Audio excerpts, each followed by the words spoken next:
Movie की कहानी शुरू होती है इराक से और हम वहाँ पर कुछ आर्कियोलॉजिस्ट को देखते हैं जो वहीं पास के एक खदान से कुछ ढूंढने की कोशिश कर रहे हैं। और वहीं पर हम एक आदमी को देखते हैं जिसका नाम मेरिन था। मेरिन पेशे से एक पादरी भी था। अब खुदाई करते समय मेरिन को एक प्राचीन मूर्ति मिलती है जो किसी शैतान की थी, जिसे देखते ही मेरिन घबरा जाता है और वह डर के मारे सीधा अपने ऑफिस पहुँचता है, जहाँ उसका असिस्टेंट उसे बताता है कि ये जो मूर्ति है ये किसी बहुत बड़े शैतान की है। अब मेरिन उसकी बात सुनकर डर जाता है और घबरा कर वापस उसी जगह पहुँचता है जहाँ से वह मूर्ति लेकर आया था और वहाँ जाकर वह एक शैतान की मूर्ति के सामने खड़ा हो जाता है। तभी वह देखता है कि वहाँ पर दो कुत्ते आपस में लड़ रहे हैं और उसे ये बात बहुत अजीब लगती है। अब यहाँ से कहानी बढ़ती है वॉशिंगटन सिटी की तरफ, जहाँ हमें एक घर को दिखाया जाता है जहाँ पर क्रिस अपनी बेटी रेगन के साथ रहती है। क्रिस एक एक्ट्रेस है जो बहुत फेमस है। रात में क्रिस नोटिस करती है कि रेगन के रूम से कुछ आवाजें आ रही है, लेकिन जब वो रूम में जाकर देखती है तो उसे वहाँ पर ऐसा कुछ भी अजीबोगरीब नजर नहीं आता है। अब अगले दिन जब क्रिस अपनी शूटिंग से पैदल ही घर लौट रही होती है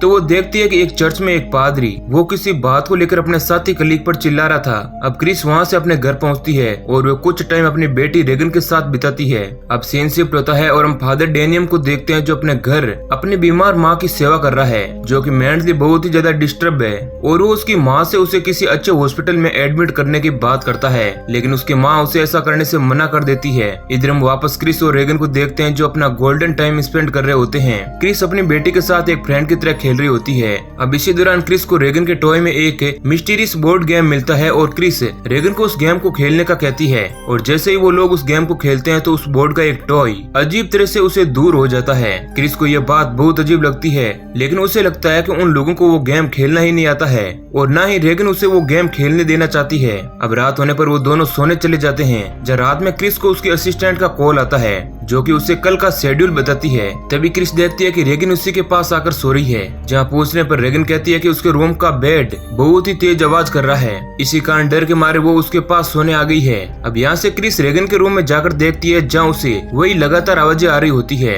लेकिन जब वो रूम में एंटर करती है तो उसे वहाँ पर कुछ भी नहीं मिलता है। वह आसपास देखने लगती है, तभी सडनली वहाँ क्रिस का एक सर्वेंट आ जाता है जिसे वह अंधेरे में देखकर बहुत ही डर जाती है। अब वो सर्वेंट कहता है कि वो चूहों को पकड़ने आया है। अब अगले दिन क्रिस रेगन को लेकर डॉक्टर के पास जाती है, जहाँ क्रिस को लगता है कि रेगन बीमार है, लेकिन रेगन डॉक्टर के साथ कोऑपरेट नहीं करती है और डॉक्टर बताता है कि रेगन में बहुत ही चिड़चिड़ापन है जो उसके लिए घातक साबित होगा। और डॉक्टर कहता है कि इसका कारण उसके फादर की कमी हो सकती है, क्योंकि रेगन के फादर उन लोगों के साथ नहीं रहते हैं, इसलिए क्रिस डॉक्टर की बात को इग्नोर कर देती है। वहीं एक तरफ हम डेनियम को देखते हैं जो अपने मामा के साथ आकर अपनी माँ को मेंटल हॉस्पिटल में भर्ती करवा देता है और उसके मामा उसे बताते हैं कि अगर उनकी आर्थिक सिचुएशन ठीक होती तो वो उन्हें किसी अच्छे हॉस्पिटल में एडमिट करवाते। और इसके बाद हम कुछ दिन बाद देखते हैं कि डेनियम की माँ की उसी मेंटल हॉस्पिटल में मौत हो जाती है, जिस कारण डेनियम बहुत दुखी होता है और उसे याद आता है कि उसकी माँ ने उसे मना किया था कि उसे हॉस्पिटल में एडमिट ना करवाएं, लेकिन उसने माँ की बात को नहीं सुनी और उसे लगता है कि उसकी माँ की मौत उसकी वजह से हुई थी। अब आगे हम देखते हैं कि क्रिस ने एक पार्टी दी है जहाँ उसके साथी और कुछ फैमिली फ्रेंड्स आए हुए हैं, लेकिन तभी रेगन वहाँ पहुँचती है और क्रिस के डायरेक्टर से कहती है कि उसकी मौत जल्दी होने वाली है। और ऐसा कहने के बाद वो वहीं खड़ी खड़ी टॉयलेट कर देती है और ये सब कुछ देखकर क्रिस सभी लोगों के सामने शर्मिंदा हो जाती है। जिसके बाद क्रिस रेगन को लेकर बाथरूम में चली जाती है, जहाँ वो रेगन से उसके ऐसे बर्ताव के बारे में पूछती है, लेकिन रेगन उसे कोई भी जवाब नहीं देती है और वो गुमसुम सी रहती है। जिसके बाद अब क्रिस को रेगन की फिक्र होने लगती है और वो उसे ले जाकर एक रूम में सुला देती है, लेकिन तभी वो देखती है कि रेगन जोर जोर से चिल्ला रही है। और जब क्रिस वहाँ आकर देखती है तो वो नोटिस करती है कि रेगन का बेड बिना किसी फोर्स के बहुत ही जोर जोर से हिल रहा है। क्रिस को कुछ भी समझ नहीं आता है कि हो क्या रहा है और वो अपनी बेटी को प्रोटेक्ट करने की बहुत कोशिश करती है, लेकिन उसे नहीं मालूम था कि उसके साथ हो क्या रहा है। अब अगले दिन क्रिस रेगन को हॉस्पिटल ले जाती है, जहाँ डॉक्टर उसे बताता है कि रेगन किसी मेंटली डिसीज का शिकार हो चुकी है, लेकिन रेगन ट्रीटमेंट के लिए उन्हें सहयोग नहीं दे रही है।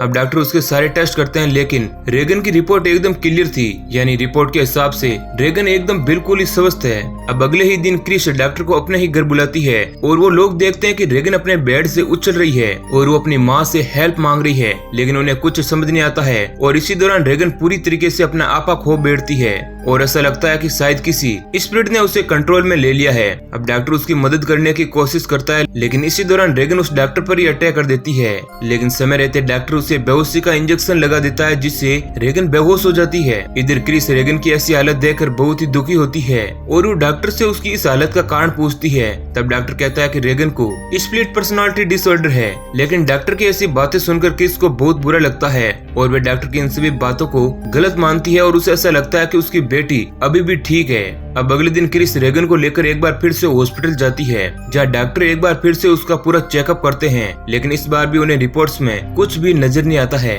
जिसके बाद फिर से क्रिस डॉक्टर के पास उन रिपोर्ट्स को एनालिसिस करने जाती है और वे रेगन को अपने नौकर वर्ग के पास छोड़कर जाती है। और जब वे हॉस्पिटल से वापस लौटती है तो उसे पता चलता है कि रेगन ने उस वर्कर को भी मार दिया है, क्योंकि उसके अंदर एक शक्ति ने कब्जा कर लिया था। और अब वे घर आकर देखती है कि रेगन सीढ़ियों से उल्टा होकर नीचे आ रही है और वे बहुत ही अजीब हरकतें करने लगती है। उसके मुंह से खून भी आ रहा था, जिसे देखकर क्रिस बहुत डर जाती है और अब उसे भी विश्वास होने लगा था कि रेगन पर किसी स्पिरिट का कब्जा है और वे स्पिरिट ही रेगन को अपने कंट्रोल में करके ये सारी घटनाएं करवा रही है। इधर सारे डॉक्टर रेगन की इस बीमारी को लेकर बहुत ही सोच में पड़े हैं, क्योंकि उन्हें समझ नहीं आ रहा था कि रेगन को हुआ क्या है। उसकी सारी रिपोर्ट भी नॉर्मल है, लेकिन फिर भी वे ऐसी अजीब सी हरकतें कैसे कर रही है। अब इसी दौरान एक डॉक्टर रेगन से बात करने की कोशिश करता है, तो हम देखते हैं कि रेगन किसी शैतान की तरह डॉक्टर से बातें करती है और वहाँ बैठे सभी लोग ये सब कुछ देखकर थोड़ा डर जाते हैं और देखते ही देखते रेगन उस डॉक्टर पर हमला कर देती है। लेकिन वहाँ मौजूद डॉक्टर उस डॉक्टर को किसी तरह बचा लेते हैं। अब आगे हमें विलियम नाम के एक पुलिस वाले को दिखाया जाता है,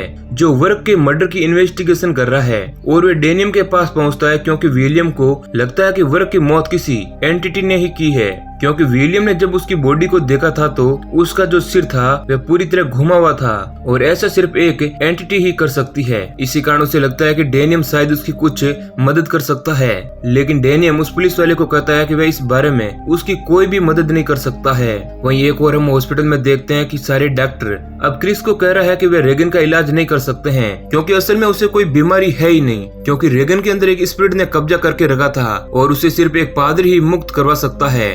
डॉक्टर क्रिस को यही सुझाव देते हैं कि वह किसी चर्च के पादरी से मदद लें, जिससे कि वे रेगन को उस शैतान के कब्जे से छुड़वा सकें। अब अगले दिन इंस्पेक्टर विलियम क्रिस के घर पहुंचता है, जहां वह क्रिस से भी पूछताछ करता है। अब विलियम के जाने के बाद रेगन फिर से चिल्लाने लगती है और जब क्रिस उसके रूम में जाकर देखती है तो उसकी आंखें खुली की खुली रह जाती है, क्योंकि रेगन अपने आप को ही चाकू से घायल कर रही है। उसे ऐसा करते देख वह उसे रोकने की कोशिश करती है, लेकिन रेगन उसे ही मारने लगती है। अब क्रिस अपने घर में अपने नौकरों से मदद के लिए चिल्लाती है और जैसे ही वे नौकर उस रूम में आने की कोशिश करते हैं तो एक अनजान सी शक्ति उस गेट को सोफे की मदद से बंद कर देती है और ये अनजान शक्ति रेगन के अंदर ही थी, जो रूम में रखे सारी चीजों को इधर उधर फेंकने लगती है। और अब रेगन एक अलमारी को क्रिस के ऊपर गिराने का सोचती है, लेकिन क्रिस समय रहते वहाँ से हट जाती है और उसकी जान बच जाती है। जिसके बाद अब क्रिस ना चाहते हुए भी पादरी डेनियम से मिलती है और उसे सारा माजरा समझाती है, लेकिन डेनियम उसकी हेल्प करने से मना कर देता है और वह कहता है कि उसने ये काम छोड़ दिया है जब से उसकी माँ की मौत हुई है।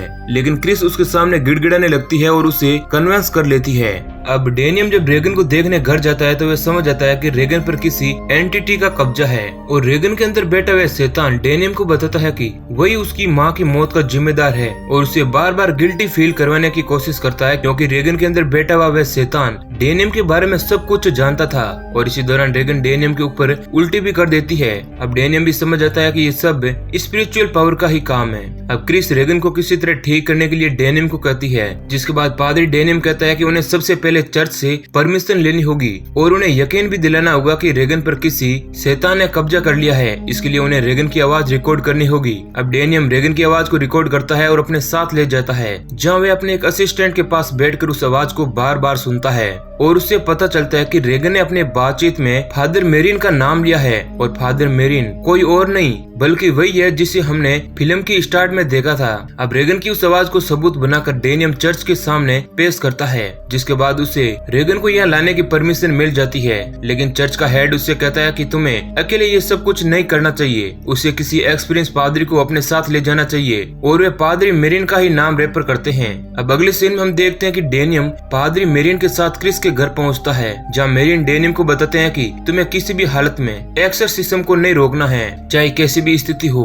साथ ही वे कहते हैं कि वे स्पिरिट तुम्हें भटकाने की कोशिश भी कर सकती है, लेकिन तुम्हें अपने काम को करते रहना है, जिससे उस शैतानी शक्ति की पावर कम हो जाएगी और जिसके बाद हम रेगन को उससे आजाद करवा लेंगे। अब पादरी मेरिन और डेनियम दोनों अपना काम स्टार्ट कर देते हैं, जिसके बाद इसका असर उस शैतानी शक्ति पर दिखने लगता है और उसकी पावर कम होने लगती है। लेकिन वह शैतानी शक्ति मेरिन और डेनियम का ध्यान भटकाने की कोशिश करती है, लेकिन वह इसमें सफल नहीं हो पाती है और उसकी पावर कम होने लगती है। लेकिन थोड़ी देर बाद अचानक से वह बेड हवा में उड़ने लगता है, लेकिन किसी तरह मेरिन और डेनियम उसे अपने काबू में कर लेते हैं, जिसके बाद वह शैतान रूम में रखी सारी चीजों को इधर उधर फेंकने लगता है और उन दोनों पर वहाँ रखी चीजों से अटैक करने लगता है। अब रेगन के हाथ भी खुल जाते हैं और वह हवा में लटकने लगती है, लेकिन किसी तरह मेरिन और डेनियम उसे काबू में लाते हैं। लेकिन फिर भी उसकी पावर इतनी कमजोर नहीं थी और वह कुछ ही देर बाद मेरिन और डेनियम को दूर फेंक देती है। तभी हम वहीं पर शैतानी मूर्ति को देखते हैं जो मेरिन ने इराक में उस डेजर्ट में देखी थी और कुछ ही देर बाद वो अपने आप ही शांत हो जाती है। इसके बाद डेनियम रेगन को एनालिसिस करने लगता है और इसी बीच में वो डेनियम को डिस्ट्रैक्ट करने के लिए उसकी माँ के बारे में बात करने लगती है और होता भी कुछ ऐसा ही है। डेनियम अपनी माँ के बारे में सोचने लग जाता है और ऐसा देखकर फादर मेरिन उसे रूम से बाहर ले जाते हैं और अकेले ही वे काम करने लगते हैं। अब थोड़ी देर बाद जब डेनियम रूम में आता है तो वह देखता है कि उस शैतान ने फादर मेरिन को मार दिया है, जिससे डेनियम को शैतान पर बहुत गुस्सा आता है और वह उस शैतान को अपने अंदर बसने का कहता है और वह कहता है कि वो रेगन को छोड़ दें और उसके अंदर आ जाएं। जिसके बाद शैतान ऐसा ही करता है और वह डेनियम के शरीर में आ जाता है। जिसके बाद डेनियम सभी के भले के लिए अपने आप को खत्म करने के लिए खिड़की से कूद जाता है, जिसके बाद वे स्पिरिट भी वहाँ से चली जाती है और डेनियम भी मारा जाता है। अब मूवी के अंत में हम देखते हैं कि क्रिस रेगन के साथ उस घर से शिफ्ट कर रही है, जिसका मतलब साफ था कि वे लोग शहर छोड़कर जा रहे हैं। तभी क्रिस से मिलने फादर डायर आते हैं जो रेगन का हालचाल पूछते हैं और इसी दौरान क्रिस फादर डायर को एक लॉकेट देती है जो लॉकेट डेनियम का था और इसी सीन के साथ मूवी एंड हो जाती है। तो दोस्तों ये कहानी अगर आपको पसंद आई है तो वीडियो को लाइक जरूर करें। ऐसे ही और इंटरेस्टिंग वीडियो पाने के लिए चैनल को सब्सक्राइब करें। धन्यवाद।